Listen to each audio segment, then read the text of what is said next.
Hello everyone, welcome back to the Curious Shelf, and you are joining me on a really strange autumnal day in Brussels. We've had rain, we've had hail, we've had sunshine, we've had winds. It's strange, and yet I think that means it is autumn.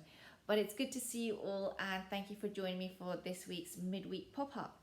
So today I'm gonna just be like doing a cluster of some random things that I wanted to do a video on, and it's kind of like a bit of a hot pot, so just bear with me.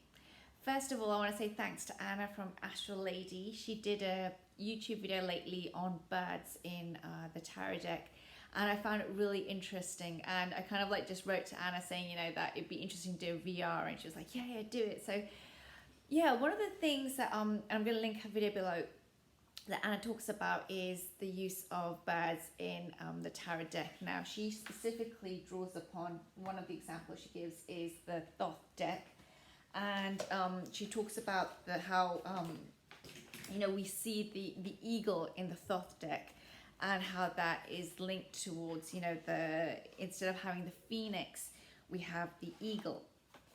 So as all of you might know, the phoenix is the sign for Scorpio. So in the house of Scorpio, we have four. I don't want to say animals because phoenix is not technically an animal; it's a mythical creature. But we have four creatures that represent the house of Scorpio. We have the scorpion, we have the snake, we have the eagle, and we have the phoenix. And it is really kind of like an evolution of the scorpionic energy as it goes from its deep underground ways and that Hades and Plutonian feel all the way to rising to the sky. And so if you would like to know more about that energy, I will always encourage people to first check out astrology, because astrology holds basically a lot of the answers that we have or we need or are searching for in the tarot cards. But interestingly, and I'm just going through my Thoth deck right now, but interestingly, she does draw upon this scorpionic energy of the phoenix. And and I just wanted to say that it really is, as she mentions, that bird energy. And here we have it, the universe. And we have the universe, and we have here, and you'll see it here, in the universe card even, we have here the bird. And that's a representation of the eagle, but also of the phoenix. And something that came to my mind when Anna was talking, and this is why I wanted to do this, wanted to include her in this midweek pop-up, was the way I see that energy of the Scorpio, and it's really like part of like the word evolution, is that we've got to remember that we begin as amoeba, as cells, the evolution of life on the planet. And then the cells kind of like, I'm just doing a very quick Darwinian kind of like theory basically, but we then end up with cells that proliferate, become organisms in the seas, in the lakes, in the swamps. We have the creation of amphibians, and then insects, and then of course we learn to walk on land, so then we have the reptiles. And eventually the reptiles learn to take flight and become birds. And that's why I think that when Anna was talking, it was really, really like, for me, really interesting, because I absolutely love the fact that the Scorpio is a snake, but it's also an eagle, because it really is a representation of the change of its scales to feathers, and how as it loses that ego and it loses that heaviness and it goes through death and it goes through transformation, it becomes this creature in the sky. And for me, the birds are a really, really important part of the evolution of creatures on this planet, because they really are dinosaurs with wings basically. And when we look at the pelican, as she mentions, or if we look at a peacock, or if we look at even ducks and so forth, when you look at their feathers and you see that iridescent shine on their feathers, that really is kind of like the scales through evolution, the scales that we had as fish basically.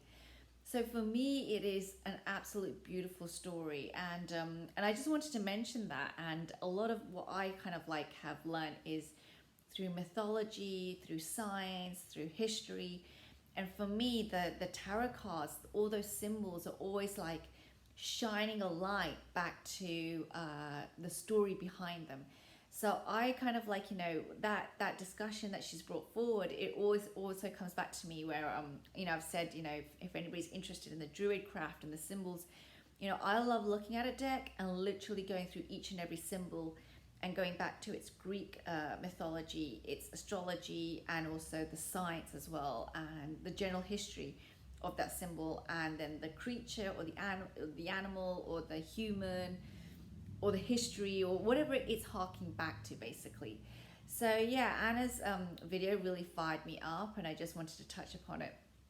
But the other thing I wanted to share this week was um, an issue that's been on my mind a little bit, and it's kind of like, well, it's not quite related to Anna's topic, but it's an issue that I just thought that would be interesting, which is, allowing tarot sometimes to be tarot, and appreciating, for me anyway, appreciating it for what it is.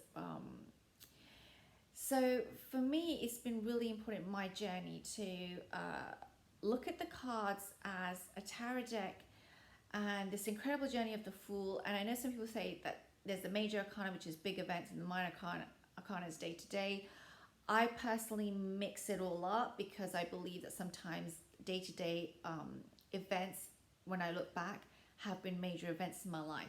So sometimes a shift occurs in my life and I don't even realize it until we're weeks into it. And so I'm not sure if I would see it in that distinction, but that's just my own personal interpretation. But for me, what the tarot has done is allowed me to really kind of like, it's like a, the harmonica, where we expand the instrument. And when we expand the instrument, we see all those, the various, well, basically the whole, I don't know what they call it, like a pipe or whatever it is, expanded, and then it contorts. And it's almost as if when I see the 78 cards and I'm doing a reading, I'm seeing them literally expand. And then it's almost like the story leaks out of them. And as it leaks out of them, it becomes pertinent to the querent. That's how I see it. And then it's almost as if, and when I put all the cards back into the pack and they it's like the harmonica's closed again, and it's not for playing right now. And it's an interesting feeling that I have, because as I open the cards and I go through them, and I've dealt 4 or 5 cards for a reading or whatever I'm doing, and I've put the spread out there, or I've done my own kind of like spread, I almost feel as if, sometimes the symbols are kind of like leaping out, and the imagery is leaping out and it's trying to say to me, look, I'm trying to tell you this story. And I just want to touch upon the fact that, that the tarot is, for me anyway, quite beautiful in the sense that there is so much in there that I never finished learning. So that's been a really important part of my growth in tarot. And the other aspect of it, and I wanted to touch upon this, is, and I've talked a little bit about, I want to do a video on tarot ethics, but before I even do something on tarot ethics and reading for other people, I thought it would be good to do a take on what I see as tarot health. Is it health? I don't know what you would call it, but it's almost like the MOT to a car. That's what we call it in the UK, and in Belgium it's a different term, but it's basically when we take care of a car, we make sure that the engine's running fine, and we check the oil, and it's just kind of like that car checkup. And with tarot, it's interesting that there is kind of like, cleansing the decks and getting them blessed, or, that's what I do. I kind of like cleanse them by putting them by my shrine, all that kind of thing. But there's another aspect of the decks, which is not actually to do with the tarot cards themselves. They're to do with me. Because when I read with the tarot, I'm actually then connecting to that instrument. It's almost like the musician and the instrument. And when they come together, they create the piece. So I see it as almost as if, like, if I'm going to use the cards and be laying them out and telling the story, I am connected to them as the story gets told. And so I want to take a step back and talk about how I see my own health as really important in terms of tarot practice. So these are some of the things that I do that I think help me be stable whenever I'm doing a reading, or if I'm just looking at cards even, or studying the tarot. This first one is very, very common. We all hear about it. It's meditation. And I think it's just really important for me that I ground myself through daily practices. Now, everybody meditates in different ways. I don't want to say there's only one way because it becomes really, really constricting. There is a very ancient practice from India, which I think has morphed a lot. So I don't want to say meditation is only this because then everybody gets stuck to that idea. I believe that it has morphed and it's okay to practice it in whichever way resonates for the person. The point is to actually do the practice. That's what I think anyway. So if it's a walking meditation, if it's a breathing meditation, if it's breathing and walking, you get my point basically.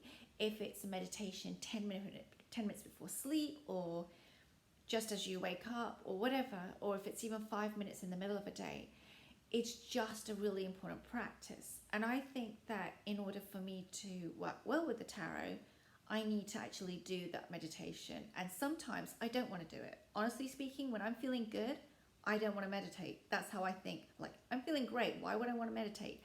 And so I've kind of like made it that I try to meditate basically nearly every day, no matter how I'm feeling, because when I read the tarot and I work with the tarot, I'm depleting myself in some way and it's using energy. So the energy does need constant topping up and I just don't realize it. So it's a bit like a car running on empty. I don't want to be near empty and then trying to drive. So I kind of like think, okay, then I just need to meditate and then at least the tank is full basically. So that's one practice. The other practice I do, which we hear a lot about, is journaling. Now there are tarot journals, and it's great to do like something with beautiful writing and so forth, and beautiful pictures and so forth. I think I've shown you one of my tarot journals. But for me, what's also really important is to do to do some kind of journaling, which is, I'm just going to wait for that to go past, I think. For me, what's really helpful is to do journaling where I just open a notepad and I write. And I really don't care about making it look pretty or anything. I can do that if I want to. And I can write and I can draw in that same book. I can do whatever I want. But the point is there is also a point where I know I've got a lot going on and I just need to express it. And it's just really important for me to just be able to write uninhibited, not worried about some fancy doodle in the corner or anything. Just do whatever I want to do, and at least it's not sitting in my head. So that's a practice that I think is, for me, important if I want to then read the cards in a separate episode, basically a separate session. The other thing that I want us to talk about is, and I think it was someone who had replied to one of my videos. I can't remember if it was on Facebook or something, but somebody talked about, I think, being overwhelmed or something like this. And my interpretation of that comment, or how I perceive it, is that, we have these beautiful decks and we want to use them, and then there's like, 20 different ways to read a card, 21 different ways. I like exercises, all of that. But there's also times when it's important for me not to read anything. Just leave it be, let my energy settle. And there are days where I've just pulled like some goddess card and an affirmation card, and I've put them up, and that's it. That's all even that is it's a very simple practice. But it's a good way for me to just have a breather. I'm not trying to work out what the cards are telling me, and I'm not trying to force it into something very, very quickly. It's almost kind of like, yeah, that's some kind of indication of energy. But also there are times when I just don't want to pull any card, and that's fine too. So I just want to say that I think a part of me being like able to like work with the cards is also sometimes to not work with them. I think that's the best way to put it. So those are the few things that I wanted to mention. I'm just looking at my notes, Yeah, I just think that tarot is to be enjoyed, but I'm somebody that I don't want to rinse the life out of it. I think that's the best way I can put it, because otherwise I might not enjoy it, and that's how I see it for me. So, for some people it's like, no, this is our whole world. We wake up, we breathe it, we sleep, it's like, it's everything, and it's fine for them, and that's great. If that works for you, that's great. I'm just talking about myself, that sometimes my head can get really, really like full of like thoughts and like, what am I doing next? And what am I focusing on? And what do I need to get done? And then in the middle of that, if I'm kind of like also drawing cards and focusing on that, I'm kind of like, this is really muddled. Or if I pull a set of cards and I'm trying to understand them and then I've got other things going on, sometimes it just doesn't feel like it's the right time for me to be doing a lot of tarot at that moment. And I think that's fine. I think that's a good thing for me anyway. So this is a bit of a weird video because I've talked about the video response to Anna, and then I've talked about kind of like things that help me in terms of tarot practice, which are just not to do with the cards themselves though. Actually, it's all the stuff after or around it. And you know, another thing that I do is I exercise. I go running quite often. Maybe running is not for everyone, but I like to be out in the woods, be with the trees, be, you know, just breathing that like clean air and seeing, you know, like the sky. And all of that for me is just so important in order for me to connect well with the decks and to have that flow. And so, yeah, I really cherish that. So, you know, and, you know, learning about the cards, but also their symbols, the history, the myths, all of that for me enriches my actual tarot practice, but it's not actually using the cards. That's the strange thing. I'm not actually using the cards here. And I just wanted to talk about that a little bit. So maybe it will be helpful to some of you. So finally, before I kind of like switch off this camera and finish this week's midweek pop-up, I thought I'd share some decks that I've bought recently because they were so cute. I just thought, yeah, I'd love to share these with people who might be interested. So first of all, a deck that I have been eyeing up for ages, because as you all know, I absolutely love like I love Julia Massaglia and her Golden Art Nouveau. A deck that I've been eyeing up for a while is definitely the Romantic Tarot. It's also another Lo Scarabeo deck. It's by the same artist, Julia Massaglia, and Emanuela Signorini.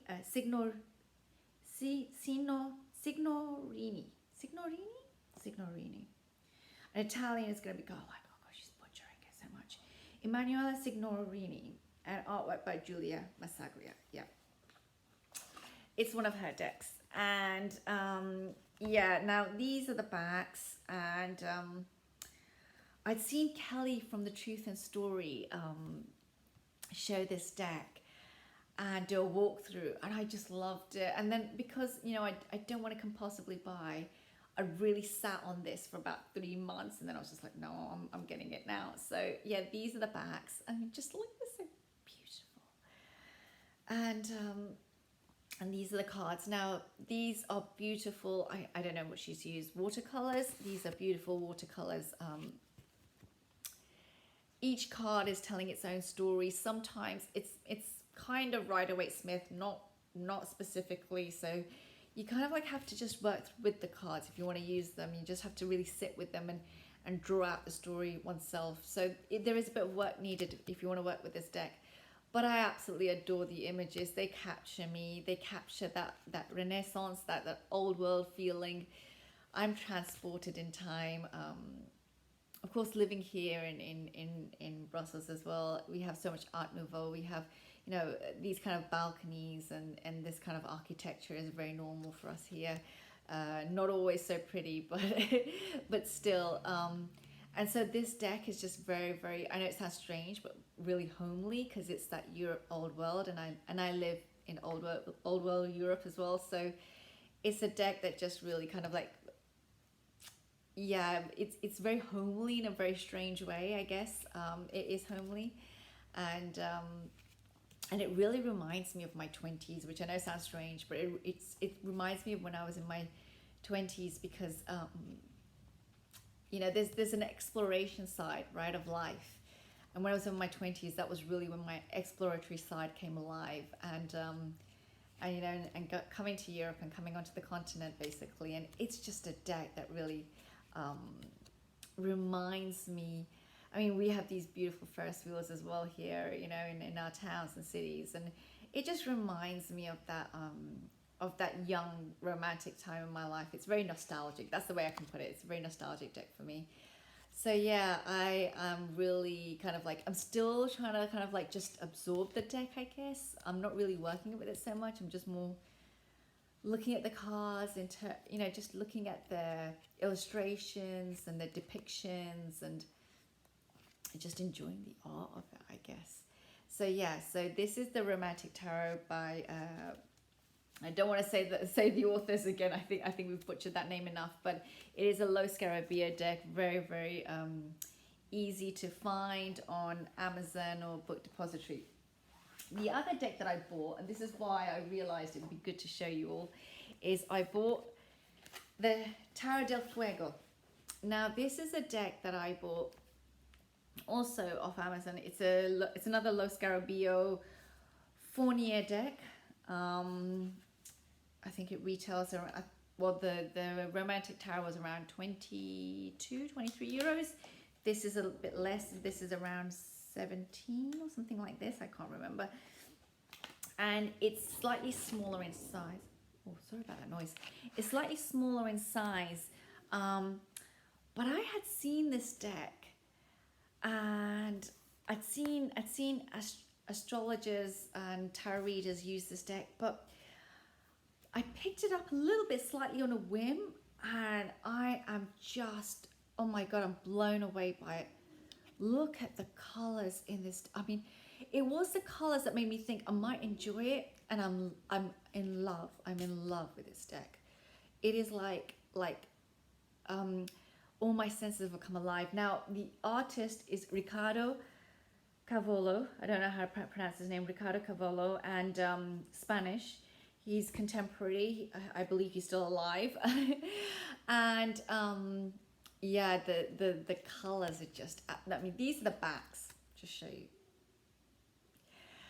And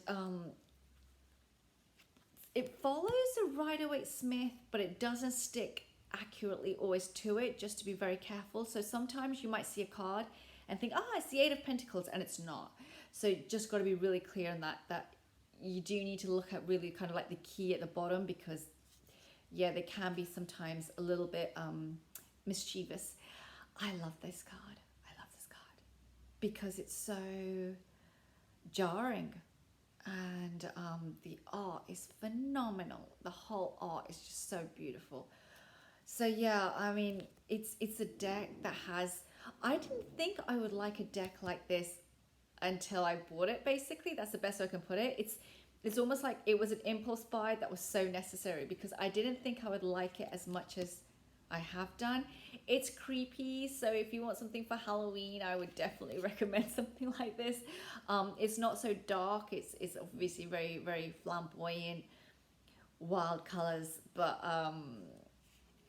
I'm gonna really have to read, look at the images, do my own study of this deck, because I think it's gonna be not as easy to read as I think. But saying that, when I laid it out, drop that one. Hold on. When I laid it out, it just, sorry about that.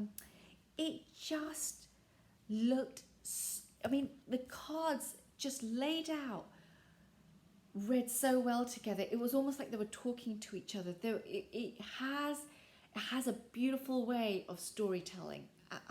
Look at the Eight of Cups here, but yeah, it just has this gorgeous storytelling ability, and I was just really captured by the depictions. And this is the Eight of Wands, but it looks a bit like the Tower actually. So you can see, you've got to really be careful with the key here.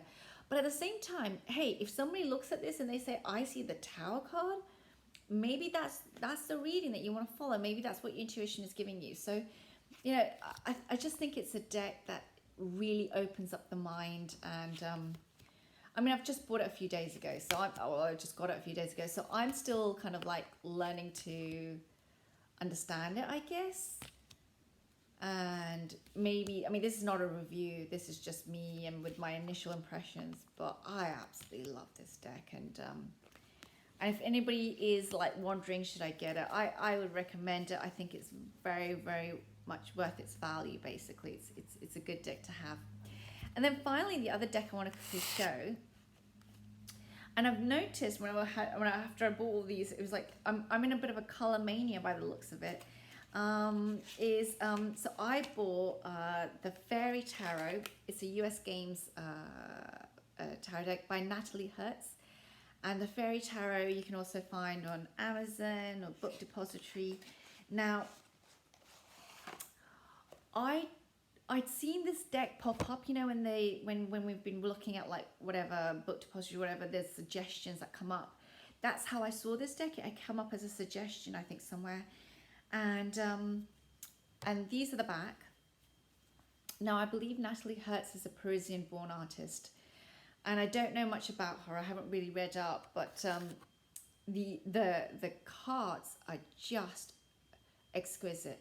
This is a Fae deck, so they're not technically humans. These are Fae, and it's a Fae energy. It's a fairy, basically, energy. And some of the features and the bodies will look, I don't want to use the word grotesque because I don't think that's right. They will not look like, you know, our normal kind of like phenotype, kind of like look kind of thing, which I think is good. I personally love it. I love the fact that they look different. I love the fact that these sometimes look like gnomes. They sometimes look like people. They sometimes look like something in between. Yeah, I really like that energy actually, because it challenges. For me, it's challenges, and it takes me out of my preconceptions, and it just opens my mind again. And anything that does that, I love. I think the art is gorgeous. I know some people might want to chop off the borders, maybe. At this moment, I don't want to. I want to leave the borders on because I think they contain the art really well, and they frame the art really well. But of course, if you have a look, it's 3 borders. You've got the outside border, then you've got this border, and then you've got a final border. So there's quite a few borders going on. Look at the art there. It's just the art. It's just the art that blew me away. Basically, that's why I wanted the deck. It's not pippish. It's full, you know, it's full illustrations. It's just very, very good at getting me to really just embrace that kind of like different energies.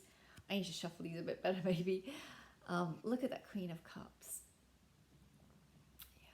Yeah. I don't see so much diversity. I don't see diversity at all, actually. I'm not sure where she would have gone with that. So it would have been interesting if she had put some diversity in there for sure. But I was absolutely drawn to this deck, and I just really, I just wanted to experience it. I think that's the only way I can put it. I wanted to experience it, and the only way I could experience it was to buy it, basically. So something was calling me. Now, I love this 9 of Cups. I know not everybody would necessarily, because the body portions are very different. Just, you know, she's naked. I don't know. I think for some people, they might not like this card so much. I love it. So